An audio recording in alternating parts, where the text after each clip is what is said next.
안녕하세요, 여러분. 세상의 모든 지식과 상식을 여러분께 전하는 지식박사입니다. 오늘은 세상의 모든 투자의 기본인 재테크의 가장 기본이 되는 금리에 대해서 이야기해 보도록 하겠습니다. 예전에는 사람이 태어나면 양반과 쌍놈이 있었고요. 귀족과 노예가 있었습니다. 그리고 이런 것들은 태어날 때부터 정해져 있고 그 출신 성분 간에는 귀천 상하의 구별이 확실하게 설정되어 있었습니다. 그러나 지금은 자유경제 시대입니다. 그렇다면 현대 경제 사회에서는 모두가 평등하니까 이런 귀천 상하의 구별이 확실히 사라졌을까요? 아닙니다. 절대 아닙니다. 태어나 보니 누구는 금수저, 태어나 보니 누구는 흙수저 라는 말이 있습니다. 세상에는 부자 엄빠보다는 가난한 엄빠들이 훨씬 많습니다. 왜 그럴까요? 현대사회는 자유경제 국가이고 이러한 자유경제 국가에서는 경제가 곧 힘입니다. 그러니 죽어라고 우리는 경제 공부를 해야 할 것입니다. 경제 공부의 가장 기본은 금리입니다. 그러면 여러분, 금리란 무엇일까요? 그것은 바로 돈의 사용료입니다. 말하자면 이자가 돈의 사용료이고 이를 비율로 표시한 것이 이자율, 즉 금리라고 보시면 됩니다. 자신의 물건을 남에게 사용하라고 했을 때 공짜로 사용하라는 사람은 드뭅니다. 집을 남이 사용하면 세를 받을 것이요. 자동차를 남이 사용하면 렌트비를 받을 것입니다. 돈도 그 사용 시 그 적절한 사용료를, 즉 이자를 지불하는 것은 당연한 것입니다. 금리는 여러 가지의 영향을 미칩니다. 돈의 사용료가 없거나 아주 약하다면 경제가 양반과 쌍놈을 만드는 이 세상에 누구나 돈을 빌려서 투자를 하여서 부자가 되려고 할 것입니다. 만약에 금리가 0%이거나 아니면 0.0000%라면 많은 사람들은 돈을 빌려서 궁궐 같은 집을 짓고 여기저기 투자를 해서 공장을 짓고 물건을 만들어 돈을 벌 것입니다. 그러면 경제는 활성화되고 기업들은 더 많은 돈을 벌며 더 많은 투자를 해서 더 많은 고용이 일어날 것입니다. 5G, 6G, 7G 등을 너도 나도 개발해서 세계적으로 쭉쭉 뻗어가는 대한민국이 될 것입니다. 그러나 반대로 금리가 오르면 사람들은 대출을 받아서 무언가에 투자하는 것을 안 하려고 합니다. 기업들도 투자를 안 하고 사람들도 소비를 안 하고 이렇게 경기는 위축되게 될 것입니다. 금리란 바로 이런 것입니다. 금리가 높고 낮음에 따라 여러모로 사회에 영향을 미치고 경기에도 많은 영향을 미칩니다. 거의 모든 것이 그렇듯 금리는 수요와 공급의 원칙에 따라서 생겨납니다. 돈을 빌리려는 사람이 많으면 금리는 올라갑니다. 그러나 반면에 돈을 빌리려는 사람이 적으면 금리는 내려갑니다. 예를 들면 5일장에 가셔서 농사지은 농산물을 팔려는 어머니께서 밭에서 기른 상추를 한 트럭 가지고 시장에 나가셨다고 생각해 봅시다. 만약에 오늘따라 휴일이라서 다들 놀러 가고 시장에 사람들이 없어서 상추를 찾는 사람이 없다면 원래는 한 바구니에 2,000원씩 팔던 상추를 한 바구니에 500원씩 싸게 떨이를 하고 오실 것입니다. 왜냐하면 오늘이 지나면 상추는 시들시들해 버리고 다음 5일장이 되기 전에는 다 썩어버리기 때문이죠. 이렇듯 찾는 사람이 없으면 농산물 값은 똥값이 됩니다. 금리도 마찬가지입니다. 수요와 공급의 원칙에 따라서 찾는 사람이 많으면 금리는 올라가고 찾는 사람이 없으면 금리는 내려갑니다. 미국은 경기가 좋아서 작년 연준 기준금리를 2.75%로 올렸습니다. 경기가 좋으니 돈을 빌리려는 사람이 많고 그 돈을 빌려서 사업을 하든 집을 사든 무언가 하려는 사람이 많으니 미국 연준은 자신들의 경기가 그만큼 좋다는 걸 보여주기 위해서 금리를 올렸던 것입니다. 반대로 우리나라는 어떨까요? 우리나라는 경기가 매우 안 좋습니다. 작년에 기준금리가 1.5%였습니다.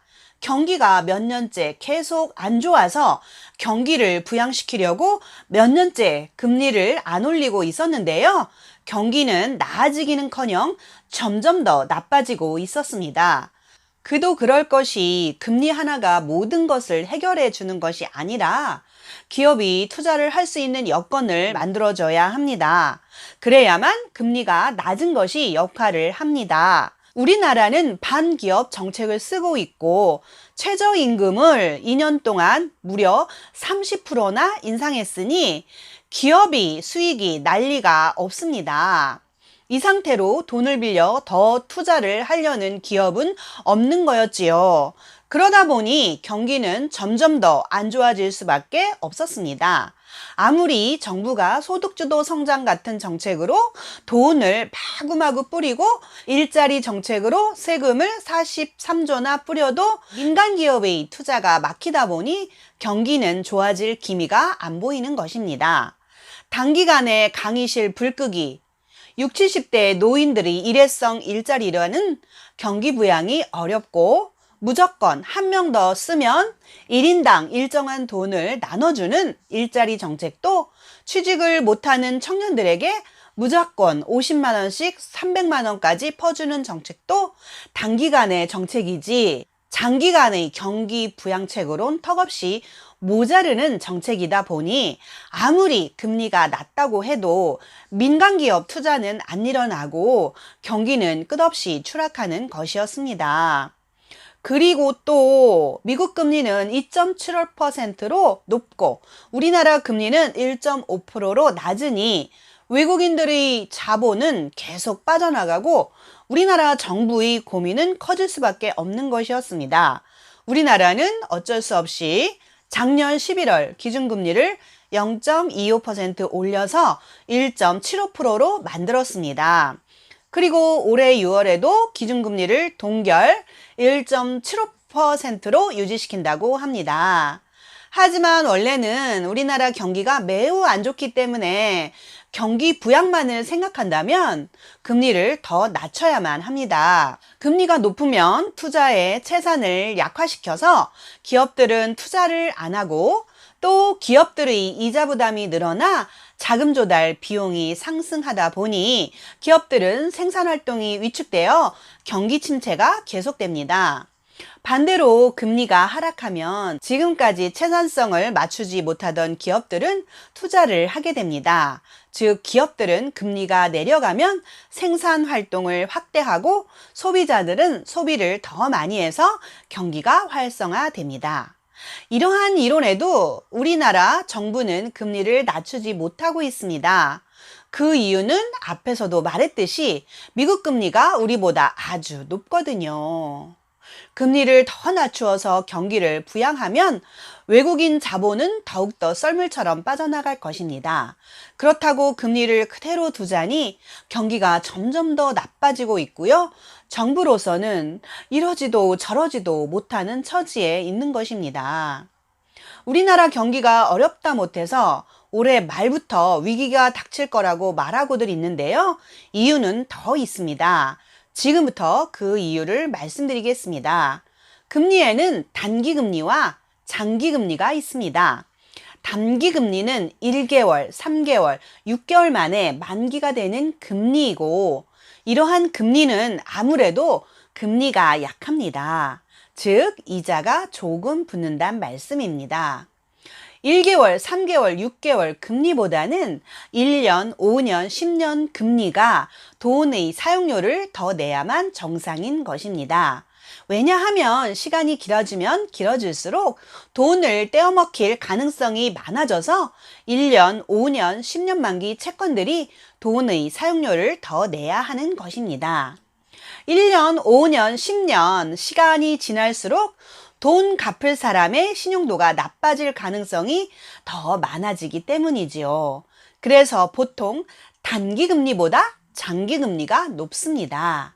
그런데 장단기 금리 역전 현상이 일어나는 경우가 거의 10년에 한 번씩 있습니다.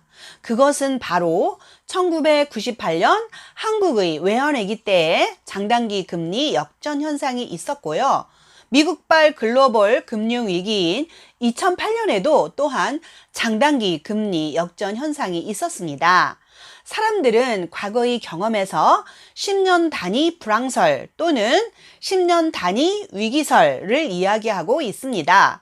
1998년과 2008년에 금융위기가 있었으니 지금쯤 불황 또는 위기가 온다고 보는 것입니다. 지금은 2019년 예상보다 약간 늦게 위기가 오고 있지만 이것은 1998년 그리고 2008년의 경제위기 때와 경제 지표들이 도돌이표로 똑같이 반복되고 있기 때문인데요. 그래서 모든 경제학자들은 위기가 도래하고 있다고 말하고 있습니다. 우리나라는 1998년 외환위기가 왔습니다. 단기금리인 콜금리가 1년짜리 정기예금을 뛰어넘었었는데요. 당시 금융기관 간에 적용되는 하루짜리 콜금리가 연 30%대를 훌쩍 넘어섰고요. 반면에 1년짜리 예금금리는 20%대였습니다. 1998년에 우리나라에 진짜 있었던 일들입니다. 영원할 줄 알았던 기업들과 금융기관들이 무너지면서 시중에는 부도와 파산이 넘쳐났습니다.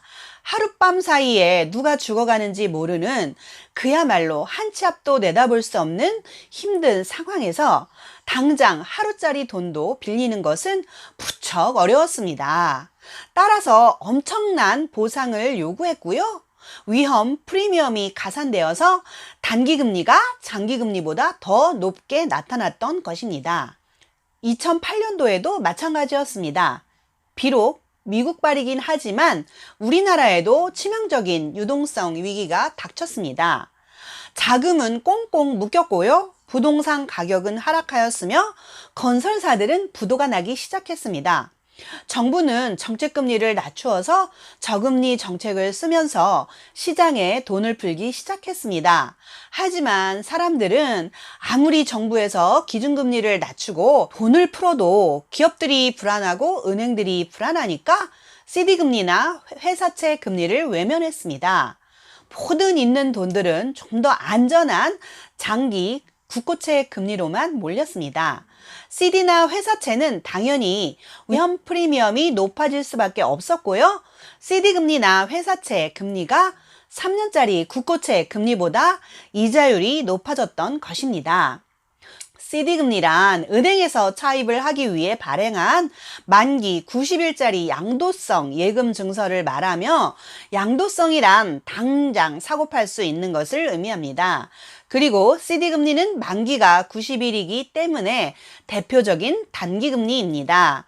수요와 공급의 법칙에 의해서 CD 금리나 회사채 금리는 위험 부담이 많기 때문에 사람들이 안 사서요 가격이 올랐고요. 장기금리보다 금리가 높아지는 장단기 금리 역전 현상이 일어났습니다.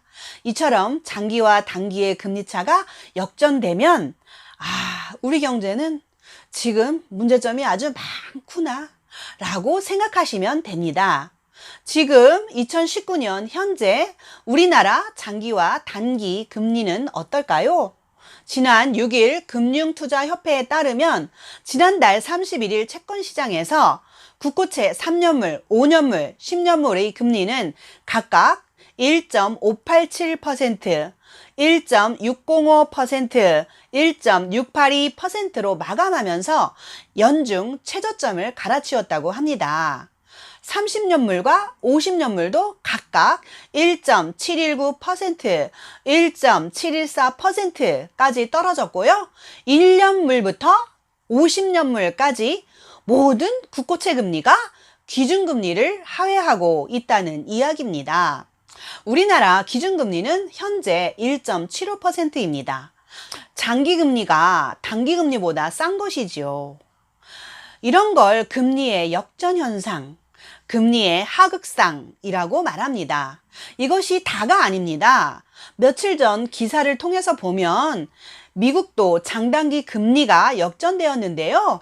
가뜩이나 우리나라 경제가 안 좋은데 세계 경제까지 안 좋으면 우리나라는 수출로 먹고 사는데 더욱더 타격을 입게 되겠지요. 올해 하반기에 연준에서는 금리를 내린다는 말도 있습니다. 이런 현상은 2007년 미국 서프라임 모기지론 사태가 터지기 직전의 모습들입니다. 이런 이유로 앞으로 2019년 말에서 2022년까지 경제 위기가 올 거란 예상들을 하곤 합니다. 바로 이 장단기 금리가 역전된 후 3년 정도 리세션 기간이 있다는 것인데요. 이 리세션이란 경기 주기 중 경기 후퇴 초기의 국면으로 경제 활동이 활기를 잃어 경기가 하강 과정으로 들어서는 전환 단계를 뜻합니다. 그래프에서 보듯이 장단기 금리 역전 후 빨간 박스 기간이 리세션 기간입니다. 역사적으로 10년 장기금리와 3달 단기금리의 역전이 일어나고 보통 10일 이상 유지된 후에 평균 311일이 지나고 리세션이 일어났으며 짧게는 140일 후, 길게는 487일 후 리세션이 일어났다는 통계가 존재합니다. 이 리세션 시에는 재화 서비스의 국민 총생산이 감소하며 공업 성장은 정체하고 실업이 증가하며 주가 폭락, 신용 위축, 금리 상승 현상 등이 나타납니다. 국민 총생산도 감소하고 이러한 상태가 지속되면 불황이 계속되는 것입니다. 리세션으로 접어들면 달러 가치는 급등하게 되고요. 원달러 환율 등 타국 통화는 가치 폭락으로 가게 됩니다. 부동산도 마찬가지로 추락하게 됩니다. 그러나 추후 유동성 완화가 경기 부양의 성과를 내면서 반등하는 양상을 나타내기도 합니다. 지금 미 연준이 계속 금리를 올리다가 올해 하반기 금리 인상을 중지시킨다는 것은 드디어 미국 경기 침체의 시작이 코앞까지 왔다는 것을 뜻합니다. 근시일 내에 리세션이 시작될 가능성이 농후하다는 것입니다. 다음 시간에는 이런 불황에 대비하는 몇 가지 방법 등에 대해서 말씀드리고 우리들이 대비해야 할 것들에 대해서 말씀드리겠습니다. 지금까지 제 이야기를 들어주셔서 정말로 감사합니다. 아무것도 여러분들께 드릴 것은 없지만 매일 조금씩 공부하여 더욱더 여러분께 많은 것을 드릴 수 있는 제가 되도록 하겠습니다. 여러분의 좋아요와 여러분의 구독은 제게 큰 힘이 됩니다. 되도록이면 광고도 끝까지 봐주시고요. 좋아요와 구독 부탁드립니다. 정말 감사합니다. 여러분 안녕히 계십시오. 다음 시간에 뵙겠습니다.